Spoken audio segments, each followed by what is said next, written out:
আসসালামু আলাইকুম, কি অবস্থা গাইস, কেমন আছো? তো আমরা নন পোস্ট ব্রিজের ডায়াগ্রাম করলাম। সুইচটা ছাড়েন ছাড়েন, এই যে বাতি জ্বলতেছে, এখন ডোর ওপেন, এই জন্য বাতি জ্বলতেছে। এটা বন্ধ করেন, ডোর বন্ধ করেন, সুইচটা টিপবেন। এই যে এখন সুইচ বন্ধ, ডোর বন্ধ, মানে ফ্যান চলবে। আর এই ফ্যানের বাতাসে পুরো ব্রিজ ঠান্ডা হবে।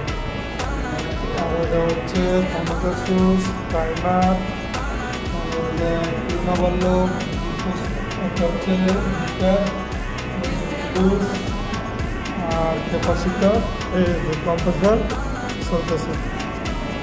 এটা হচ্ছে suction line, sorry discharge line, আর এটা হচ্ছে সাকশন লাইন।